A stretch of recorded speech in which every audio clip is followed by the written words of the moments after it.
कार्यों की धरती है। स्वतंत्रता का संग्राम से लेकर कारगिल के युद्ध तक जब कभी मुल्क को बलिदान की आवश्यकता पड़ी, यहाँ के लोगों ने बलिदान दिया। यहाँ पीरू सिंह जी ने सेना में रहते हुए वीरता का परिचय देकर अपने जीवन को दिया। वहां जेपी जानू जी के उस सैन्य इतिहास को भुला नहीं पाते, इंदिरा जी के नहीं भुला पाते। इसीलिए कहते हैं कि लोग ये धरती अर्पण की है, ये धरती तर्पण की है। यहाँ के लोग हमेशा जब कभी भी संघर्ष की आवश्यकता पड़ी, संघर्ष में अखबार है। शेखावाटी के जरदे में आज परिवर्तन के संकल्प के साथ यात्रा आपके बीच में आई। मुझसे पहले अभी रामलाल जी परिचय करा रहे थे सियाल चौधरी साहब का।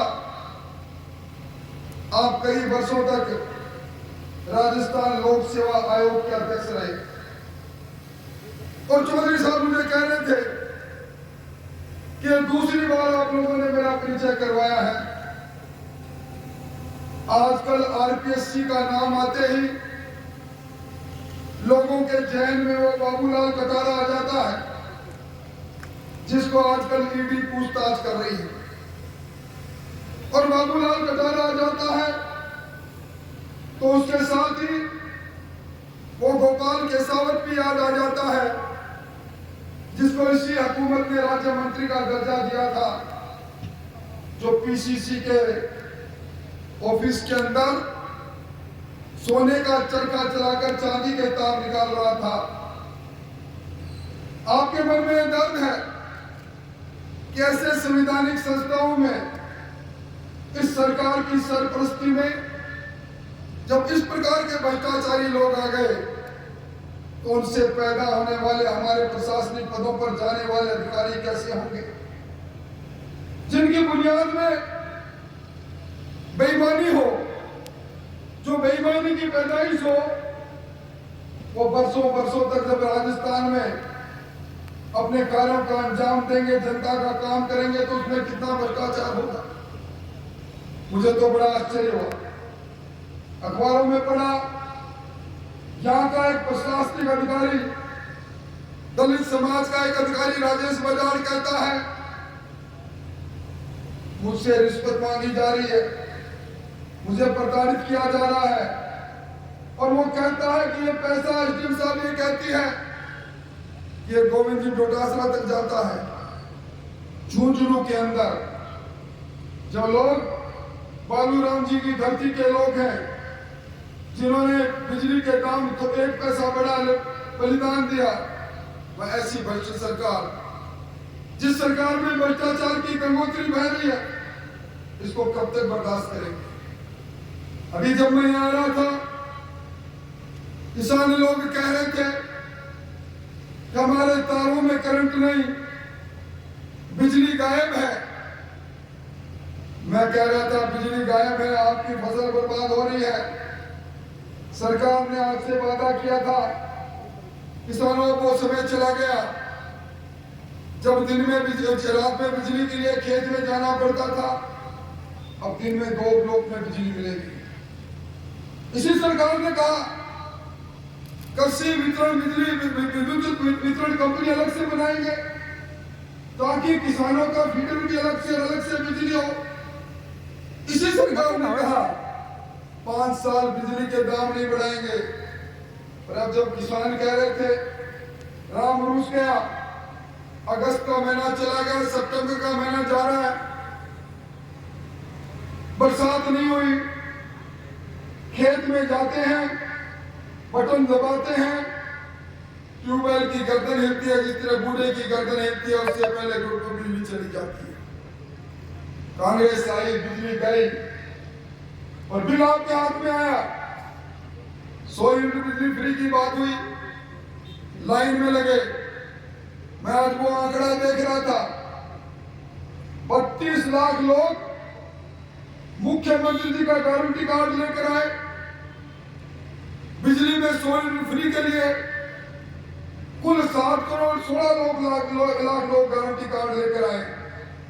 मुख्यमंत्री जी ने कहा मेरा गारंटी कार्ड है, ये गारंटी कार्ड दिखा देना, 100 यूनिट बिजली free, fuel charge free, Annapurna kit ले जाओ, स्मार्टफोन टेलीफोन ले जाओ, पेंशन ले जाओ। 7 करोड़ 16 लाख लोग लाइन में चले गए, ले आए। और आज मुख्यमंत्री जी की मुस्कुराती फोटो देखते हैं तो अपनी तकदीर फोड़ते हैं। किसी को कोई फायदा नहीं मिला, बिजली का बिल आपका आया, 100 यूनिट फ्री करने की घोषणा के बाद आया, फ्यूल चार्ज माफ करने के बाद आया। घर में जाके देख लेना, और दिसंबर 2018 का बिल अगर किसी के पास पड़ा हो, वसुंधरा जी के शासन का, वो बिल देख लेना। अगर दुगना बिल नहीं हो तो जिंदगी में बात मत मानना। ये झूठों की सरकार है, ये लूटरों की सरकार है।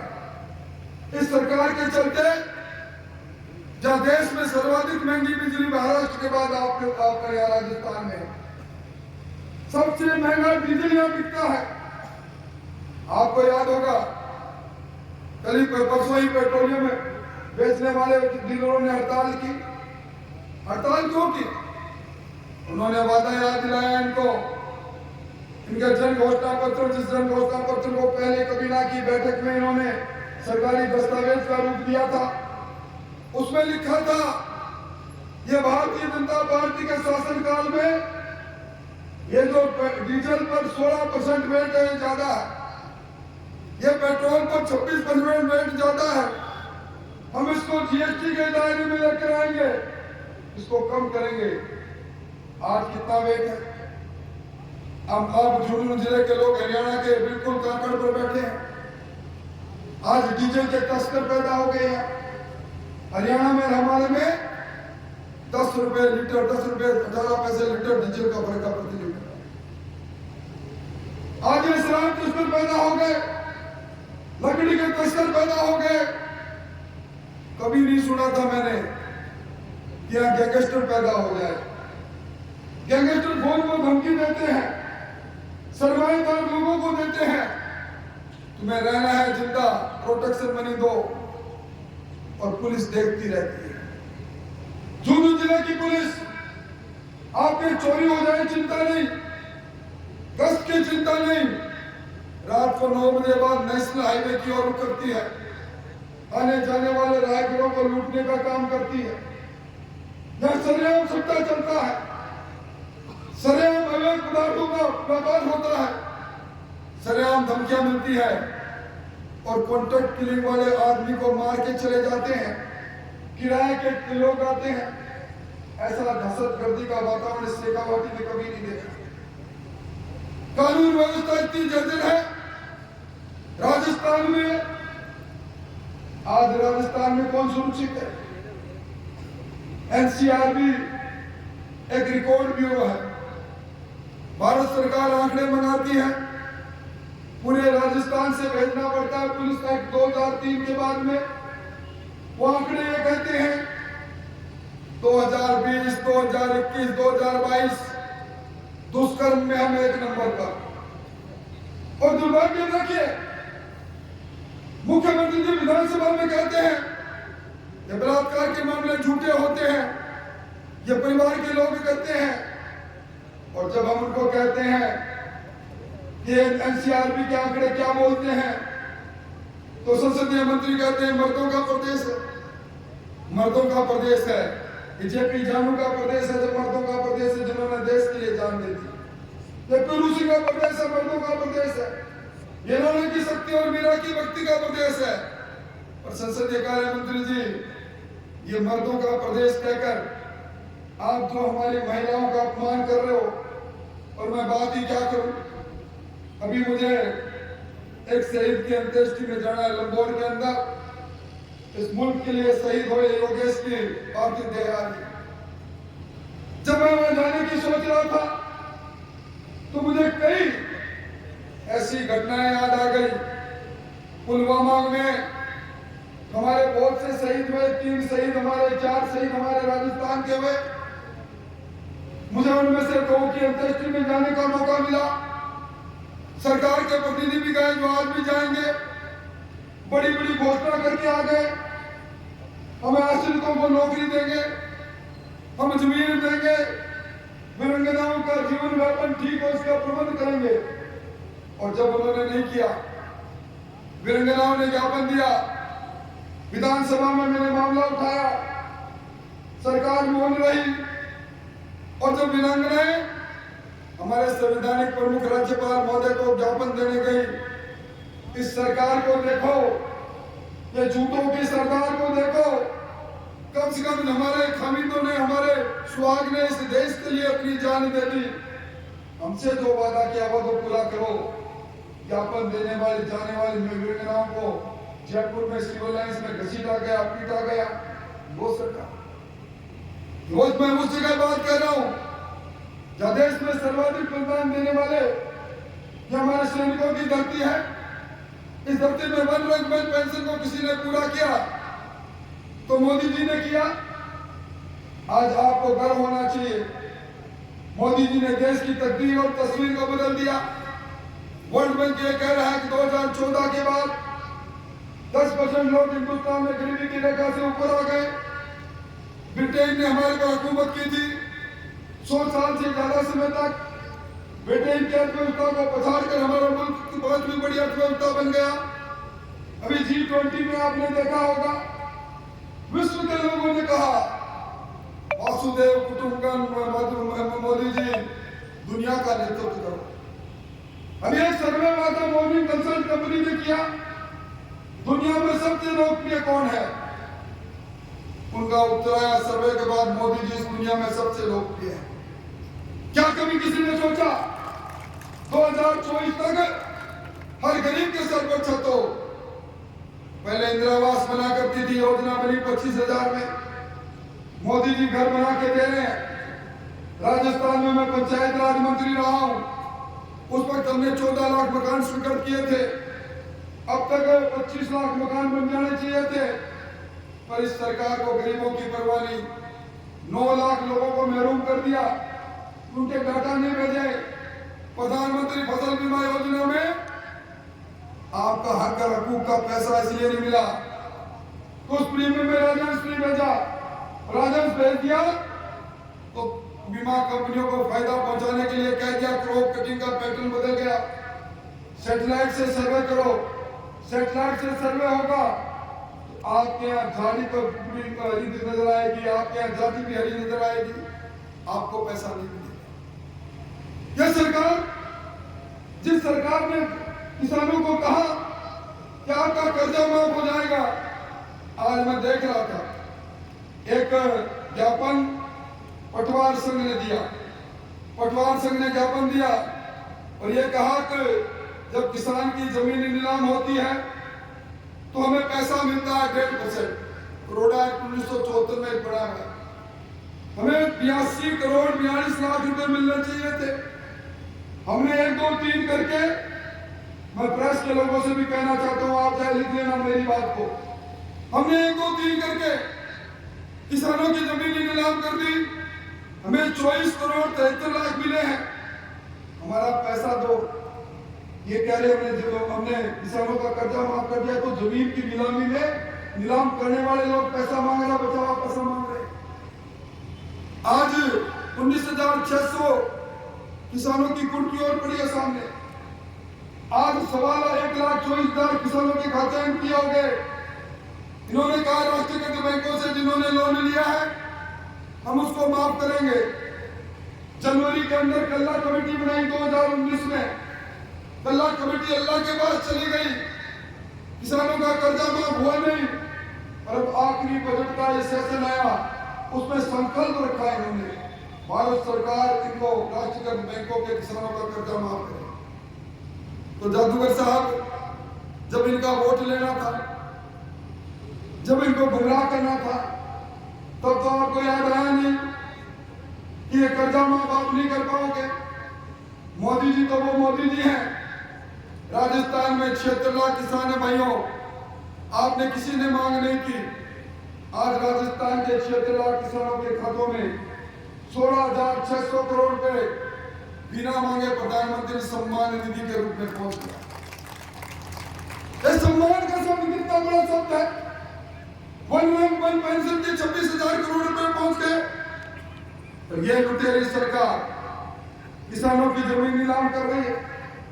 ये लुटेरी सरकार नौजवानों के अरमानों के साथ खेल रही है। अभी बलराम लाल जी ने सही कहा, हमारा बच्चा मेहनत करता है और मेहनत करता है ये सोच कर कि मैं मेधावी हूं, कुशल की बुद्धि से काम करूंगा, मेहनत करूंगा, मैं इस कंपटीशन में पास होऊंगा। और पेपर चोर पेपर लेकर पहुंच जाते हैं।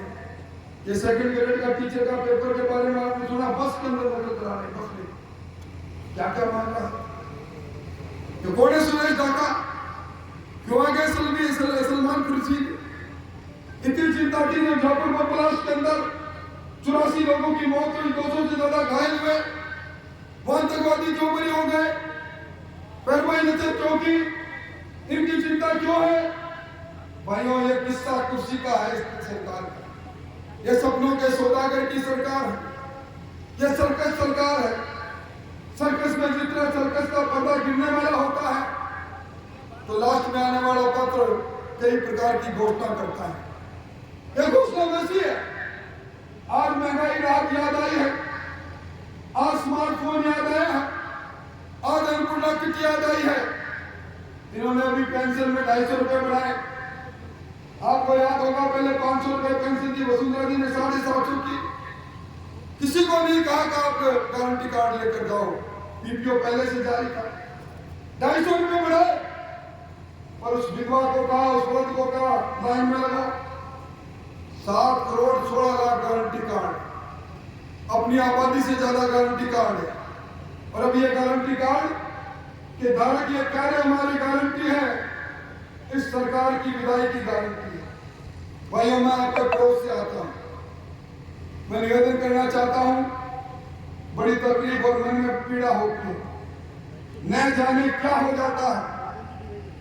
काट की हांडी कई बार चढ़ा देते हो, भारतीय जनता पार्टी को कई वर्षों से जीतने का मौका नहीं देते हो, सबसे ज्यादा तकलीफ पाते हो, सबसे ज्यादा कटौती आपके यहाँ होती है, सबसे ज्यादा लूट आपके यहाँ होती है, सबसे ज्यादा फौज के अंदर जो लोग हैं जिनको वन पेंशन मिला वो आपके यहाँ है, सबसे ज्यादा बच्चे तैयारी आपके यहाँ करते हैं। और उसके बाद भी न जाने क्या भाव है। आपके इस तंत्र को तोड़ो। मैं इस यात्रा के साथ प्रारंभ से हूं, यह हमारा 13वां दिन है। हम 5 जिलों में जाकर आए हैं। ये परिवर्तन यात्रा नहीं, ये अश्वमेध यात्रा बन गई है, मोदी जी की अश्वमेध यात्रा। यह अश्वमेध के घोड़े अब रुकेंगे नहीं। अब राजस्थान के अंदर इस बार जो कांग्रेस का चूपड़ा साफ होगा आप अंदाजा नहीं लगा सकते। कभी आपने ऐसी सर्कस देखी हो? सरकार के कुछ लोग एक 5 सितारा होटल में बैठे हैं संगीनों के पैरों के बीच में, दूसरे लोग दूसरी जगह बैठे हैं और सरकार के मुखिया उन पर मुकदमा करते हैं, राजद्रोह का मुकदमा करते हैं, एसीबी में दर्ज कराते हैं, फिर उन्हीं से सुलह करते हैं, फिर उन्हीं से सुलह करके और मुकदमा होते हुए उन्हें मंत्री बनाते हैं। फिर कांग्रेस का दूत आता है कि जादूगर सैया कुर्सी छोड़ो, ये जादूगर की जादूगरी देखो।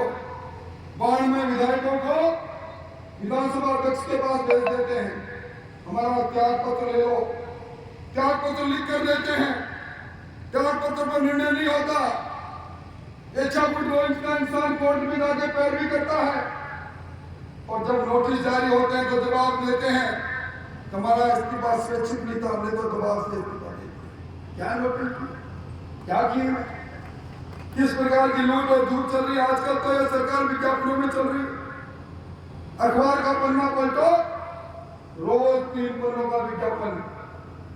इन 2 महीनों में 2000 करोड़ के विज्ञापन। एक डिजाइन बॉक्स कंपनी आई है भाइयों, वो डिजाइन बॉक्स जो डिजाइन करती है चोट लगती है, अपने देखा है कभी आपने सुना कि अंगूठे पर चोट लगे 42 दिन तक पैरों से इस हिंदुस्तान में कोई या तो बता दो अंगूठों पर चोट लगी मुख्यमंत्री जी के और 42 दिन दोनों पैरों से रखे। अभी डिजाइन बॉक्स या विज्ञापनों के जरिए ये सोचने को भ्रमित कर लेंगे। अरे ये तो वो लोग हैं शेखावाटी के लोग जो अपने मान और सम्मान के लिए जीना और मरना जानते हैं। इसलिए मेरा आपसे यही निवेदन है, ये वक्त बदलाव का है, ये वक्त परिवर्तन का है, ये वक्त उन लोगों को सबक सिखाने का है जिन्होंने लूट और झूठ चलाई है। ये सपनों के सौदागर की सरकार को समाप्त करने का काम करो। इस लाल डायरी की सरकार को, लाल डायरी किसकी डायरी? यही आपके जिले में मुख्यमंत्री जी आकर कहते हैं बुढ़ा जी आप नहीं होते तो मेरी सरकार नहीं होती, आप बड़े महान हो। पुलिस पहले उनके आगे चलती थी, आजकल पीछे लगा रखी, क्योंकि उन्होंने कहा ये लाल डायरी है मेरे पास। विधानसभा में रामलाल जी ने कहा लाल डायरी रखो। बड़े कुत्ते जिस तरह सांड भड़कता है लाल कपड़े को देखकर, और लाल डायरी के अंदर 125 करोड़ रुपए अपने बेटे को आरसी का अध्यक्ष बनाने के लिए उस लाल डायरी में लिखा। मैं नहीं करा, बुढ़ा जी ने कहा, जिन्होंने कहा कि हमारी सरकार का अलाइनमेंट खराब है, जिन्होंने सरकार का हिस्सा रहते हुए कहा 50% का कमीशन है, जिन्होंने कहा कि हम इतने ही जीतेंगे जितने फॉर्चूनर में आएंगे। और मैं आज कह रहा हूं, मुख्यमंत्री जी कह रहे हैं मेरा मिशन 156 है, ये 6 का सब निकाल देना, 15 जीत जाए तो बड़ी बात है। शेखावाटी ने करवट बदल रही है, भाइयों बदल रही है। मैं जुम्मन से कहता हूं, मैंने सरकार को बनते भी देखा है, बिगड़ते भी देखा है, पर आप थोड़ी सी हिम्मत करो, थोड़ी सी हिम्मत कर लो। आज जितने हमारे उम्मीदवार बैठे हैं इस कोने से उस कोने तक सहकार के भाव से बैठे हैं। ये सब एक के लिए एक सबके लिए है। कमल का फूल जो लेकर आएगा ना तेरा है ना मेरा है, कमल का फूल हमारा है, ये मोदी जी का फूल है। डबल इंजन की सरकार बनानी है, और डबल इंजन की सरकार बनाने के लिए मैं आपसे निवेदन करने आया हूं, इस बार गरम गरम हवा मत चलने देना भाइयों। इस बार बीजेपी की ठंडी फुहार चलाना। अब तो मेरी बहनों ने केसरिया बाना पहन लिया है, ये केसरिया बाना तो बहन पहनती है, तो आप जानते हैं रानी लक्ष्मीबाई ने भी पहना था। तो ये अब आज के युग में, इस लोकतांत्रिक युग में जब बहनें आगे आ गई तो मेरी बात ही कर रही है, सब मिलकर इस भ्रष्ट सरकार को इसके ताबूत में कील ठोक दो। यही निवेदन करने आया हूं। इसलिए मेरे साथ नारा लगाना, मैं कहूँगा मारो बछड़ो जोड़ना।